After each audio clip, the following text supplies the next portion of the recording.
इसमें तो बीजेपी जिम्मेवार है, इसमें जदयू जिम्मेवार है। उनके कार्यकाल में यदि ऐसा हुआ है तो उनको जांच करना चाहिए, फर्जी से क्या मना करेगा। पहली बार इलेक्शन कमीशन को वोटबंदी के खिलाफ जो ये सुनने को तैयार नहीं थी, उस पर उनको जवाब देना पड़ा। यह स्पष्ट है कि बीजेपी हिलाती है और हम लोग उसको हिलने से रोकते हैं। सवाल इलेक्शन कमीशन से होता था और उसका जवाब बीजेपी के लोग देते। तो ये जो बातें थी रोक नहीं थी, ये जो है हस्तक्षेप थी, और हस्तक्षेप थी 3 बातों के लिए। वो अपने आप को हमेशा कहते थे कि ये वो इलेक्शन कमीशन नहीं है, ये पहले वाला इलेक्शन कमीशन नहीं है, मतलब टीएन सेशन और जेवी राव वाला, ये अभी का इलेक्शन कमीशन है। और उसी पे ये नकेल कसाया। कार्ड बनाने का काम किसी पॉलिटिकल पार्टी का नहीं है, लेकिन आप इलेक्शन कमीशन का जो जवाब खोज रहा है लोग कि इलेक्शन कमीशन जवाब दे, वो बीजेपी जवाब दे रही है। सर्वोच्च न्यायालय के पहल पर चुनाव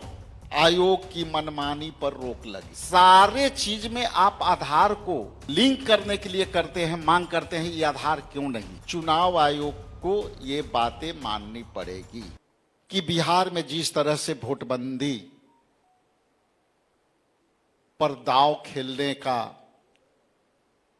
शुरुआत जो की गई थी, और जैसा कि पहले भी बोला गया था कि बिहार परिवर्तन की धरती रही है और यहां से आगाज पूरे देश तक जाएगी। उसी संदर्भ में जो 10 जुलाई 2025 को सुप्रीम कोर्ट ने चुनाव आयोग से संबंधित सारे बातें कही, मैं बिंदुवार आपके बीच रखना चाहता हूं। आज हमें यहां यह ऐतिहासिक जो फैसले हुए हैं, हम ऐसा मानते हैं और भारतीय राष्ट्रीय कांग्रेस पार्टी ऐसा मानती है कि भारतीय जनता पार्टी और जनता दल यूनाइटेड की सरकार चुनाव आयोग के साथ मिलकर बिहार के दलित, पिछड़ों, शोषित और गरीब वोटरों के साथ जो अन्याय करने जा रही थी, प्रथमे दृष्टा माननीय सर्वोच्च न्यायालय ने जो ऐतिहासिक पहल की, उस विषय पर आपसे विस्तार से बातें करने के लिए यहां आपके साथ मुखातिब हूं। यह जीत सिर्फ एक कानूनी जीत नहीं है, यह पूरे बिहार की जनता का जीत है। उसे भरोसे की जीत जो उन्होंने देश के जननायक नेता आदरणीय राहुल गांधी जी ने जो लड़ी, और बिहार के धरती पर परसों दिन जो बातें उन्होंने कह के गई, और उसके बाद जो सर्वोच्च न्यायालय के जो पहल हुई, उस पहल पर 8 करोड़ वोटरों पर जो निरंकुशता का प्रभाव पड़ने वाली थी, माननीय सर्वोच्च न्यायालय ने उस पर बहुत ही कुठाराघात किया। और आज यह कहने वाजिब होगा कि सर्वोच्च न्यायालय के माननीय न्यायमूर्ति सुधांशु धूलिया ने कहा, यह एक अत्यंत महत्वपूर्ण मुद्दा है जो हमारे लोकतंत्र के जड़ों तक जाता है। यह वोटरों के मताधिकार के अधिकार का मामला है। इसके बाद 10 जुलाई 2025 को सुप्रीम कोर्ट ने चुनाव आयोग से कहा कि बिहार में चल रहे विशेष तीव्र पुनरीक्षण, स्पेशल इंटेंसिव रिवीजन SIR के दौरान आधार कार्ड ईपिक मतलब मतदाता कार्ड और राशन कार्ड पहचान प्रमाण पत्र के रूप में गंभीरता से विचार करें। यदि इसी परिप्रेक्ष्य में कहें तो चुनाव आयोग ने के ओर से अधिवक्ता राकेश द्विवेदी ने बार बार आग्रह किया कि इन दस्तावेजों के स्वीकार करना आयोग का विवेकाधिकार पर निर्भर है, माना जाए, लेकिन न्यायमूर्ति धुलिया ने स्पष्ट कहा कि हमारा आदेश साफ है, चुनाव आयोग के इन तीनों दस्तावेजों को स्वीकार करने में पर विचार करना चाहिए। मैं मोटे मोटे दो बातें आपके बीच रखना चाहता हूं कि जब ये लड़ाई हम लोगों ने ऑल ओवर इंडिया के तौर पर जब इसको देख रहे थे तो हम सुप्रीम कोर्ट के इस ऐतिहासिक हस्तक्षेप का स्वागत करते हैं और कांग्रेस पार्टी इस लड़ाई के अंतिम सांस तक लड़ते रहेगी और जननायक राहुल गांधी जब जब देश में संकट आई है वो जनहित में, जनता के हित में खड़े रहे हैं। उसी परिप्रेक्ष्य में बिहार में जो चक्का जाम कार्यक्रम हुआ, उस चक्का जाम कार्यक्रम में जो लोगों का गुस्सा, लोगों का संघर्ष का परिणाम है कि माननीय सर्वोच्च न्यायालय ने एक बहुत बड़ी पूर्ण विराम जो हस्तक्षेप किया उस पर लगी है। मैं आपके बीच दो बातें स्पष्ट करना चाहता हूं जो माननीय सर्वोच्च न्यायालय ने कहा कि प्रथम प्राइमा फेसी आधार कार्ड, राशन कार्ड और ईपिक नंबर और वोटर आईडी कार्ड, तो ये जब इसके टेक्निकली समझने वाले जो वकील होंगे और कोर्ट का जो काम करने का तरीका है, जब माननीय न्यायालय ने जब ये शब्द इस्तेमाल किया कि प्रथम प्राइमा फेसी आधार कार्ड और वोटर आईडी कार्ड को आप शामिल क्यों नहीं कर रहे हैं, मतलब इसका स्पष्ट हुआ कि बिना कहे माननीय सर्वोच्च न्यायालय ने इसे जनहित में शामिल करने के लिए इलेक्शन कमीशन को कहा। चूंकि टेक्निकली आप देखेंगे तो ये इलेक्शन कमीशन संवैधानिक संस्था है और कोई भी संवैधानिक संस्था पर उच्च न्यायालय और सर्वोच्च न्यायालय डायरेक्ट टिप्पणियां नहीं करती, लेकिन जो प्रथम प्राइमा फेसी बातें कही गई उसमें ये साफ संकेत देता है कि चुनाव आयोग को ये बातें माननी पड़ेगी। ये जनहित के किए गए अपील में दूसरा सबसे मुख्य बातें सामने आई कि न्यायालय के प्रक्रिया में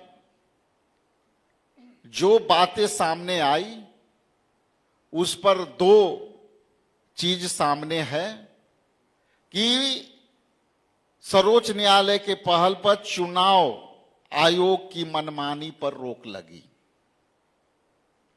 दूसरा कि पहली बार इलेक्शन कमीशन को वोटबंदी के खिलाफ जो ये सुनने को तैयार नहीं थी, उस पर उनको जवाब देना पड़ा। कई बार आप देख रहे होंगे कि सवाल इलेक्शन कमीशन से होता था और उसका जवाब बीजेपी के लोग देते थे। तो इसीलिए मैं कोट कर रहा हूं कि यह पहली बार माननीय उच्च न्यायालय ने इलेक्शन कमीशन के मनमानी पर और जो इनके निर्णय पर जवाब मांगी, ये एक ऐतिहासिक हस्तक्षेप है। और इस हस्तक्षेप के आलोक में जो लोकतंत्र के गहरी नींवें जो हिल गई थी, ये कहा जा सकता है कि भारतीय राष्ट्रीय कांग्रेस पार्टी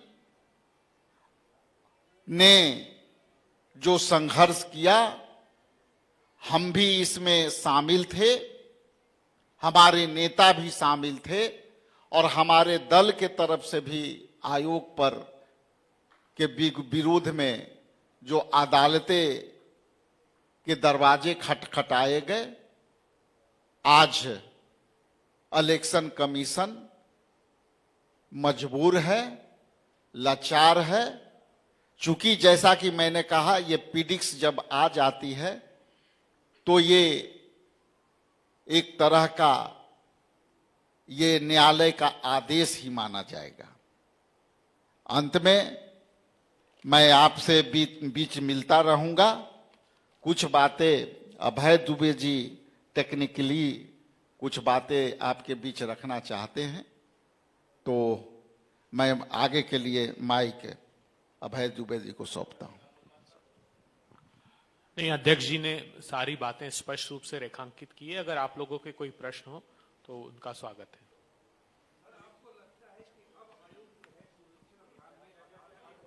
आओ थोड़ा सा जोर से।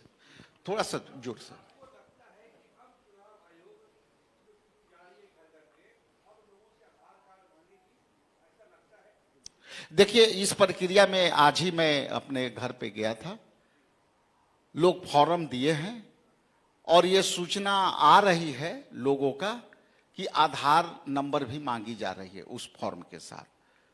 लेकिन चूंकि न्यायालय में ये है और न्यायालय ने प्रथम दृष्टा जब कोई बात कह दी, तो हमें जो पूरे न्यायालय पे विश्वास है कि ये तीनों जो कोड हुए हैं, आधार, राशन कार्ड और वोटर आईडी कार्ड का ईपिक, तो हम समझते हैं कि ये 28 तारीख का है, उसमें ये सारे बातें और खुल करके आएगी। लेकिन माननीय उच्च न्यायालय ने स्पष्ट कहा है कि आप जब तक ले हम इसकी पूरी ठोस निर्णय पर नहीं पहुंच जाते हैं, तब तक आप जो है प्रकाशन नहीं कर सकते हैं।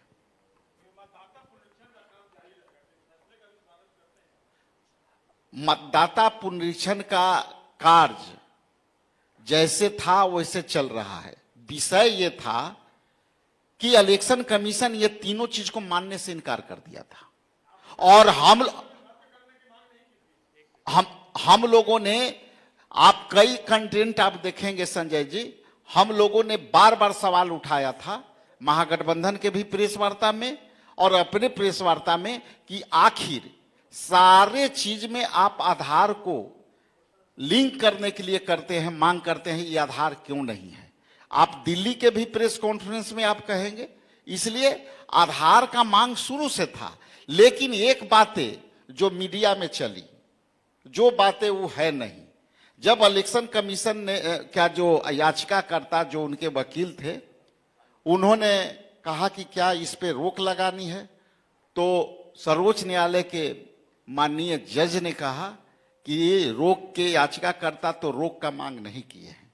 और यही बातें टैगलाइन में पूरे मीडिया में चली कि सर्वोच्च न्यायालय ने जो है सारे पर रोक लगा दी, रोक लगा दी, रोक लगा दी। तो ये जो बातें थी रोक नहीं थी, ये जो है हस्तक्षेप थी, और हस्तक्षेप थी तीन बातों को लेकर। ठीक है, समय बहुत कम है। इलेक्शन कमीशन से सवाल हुआ कि समय बहुत कम है, इसलिए ये सवाल हम लोग को वाजिब था और न्यायालय ने मान लिया। अभी हमने कई जगह डीएम को फोन कर करके हमने कहा कि भाई हम लोग चुनाव लड़ने वाले लोग हैं, कहीं ऐसे ना कि छूट जाए, तो इसलिए मैं सीरियसली लगा हुआ हूं कि जल्दी से जल्दी मेरा ऐड डाउन हो जाए।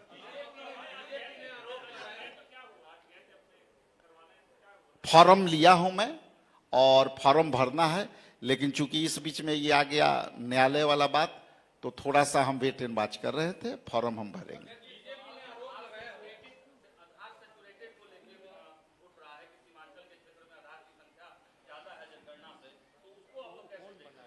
देखिए, एक चीज समझिए, आधार अपने आप में यूनिक नंबर है। यदि एक व्यक्ति के जो है आंख का पुतली का 10 फिंगर का यदि यूनिक नंबर है, तो उससे 10 को बना ले कोई, मान्यता तो एक ही होगा ना। इसलिए बाहरी लोगों का जहां तक बनना, व्यक्ति तो एक ही होगा। यूनिक नंबर ये तो पता है कि वैज्ञानिक पद्धति में ये फिंगर मैच नहीं करते, तो इसलिए वो कोई भी बनाया होगा तो बिहार सरकार के लोग कर्मचारी बनाए होंगे। इसमें तो बीजेपी जिम्मेवार है, इसमें जदयू जिम्मेवार है। उनके कार्यकाल में यदि ऐसा हुआ है तो उनको जांच करना चाहिए। फर्जी से क्या मना करेगा? बीजेपी ने आरोप लगाया है कि कांग्रेस और आरजेडी के कार्यालय में बांग्लादेशियों को मतदाता पहचान पत्र बांटे। उनके आरोप मुद्दे पर नहीं होते। मुद्दा यह है कि दलित, पिछड़ा, अति पिछड़ा को जो 11 डॉक्यूमेंट है उसको प्रमाणित करने में साबित नहीं कर पाएंगे और उन्हीं के वोट पर बैठे हुए हैं।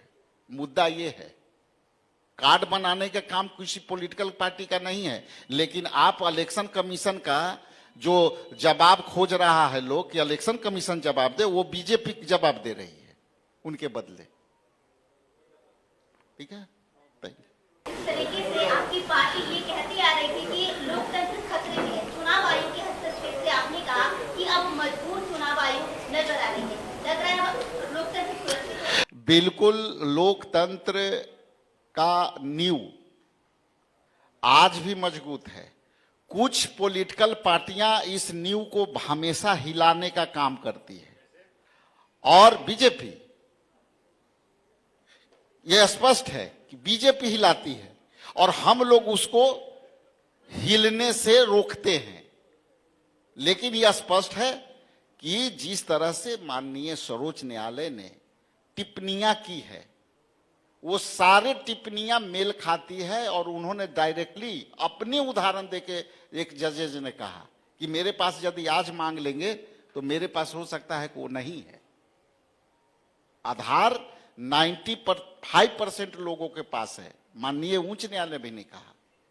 इसलिए ये स्पष्ट है कि जवाब जो इलेक्शन कमीशन ने जवाब देने से मना करता था, खुद मैंने गया था, वो अपने आप को हमेशा कहते थे कि ये वो इलेक्शन कमीशन नहीं है, ये पहले वाला इलेक्शन कमीशन नहीं है, मतलब टीएन सेशन और जेवी राव वाला, ये अभी का इलेक्शन कमीशन है। और उसी पर ये नकेल कसाया है कि जिनको जवाब भी देना पड़ा और बोलना भी पड़ा।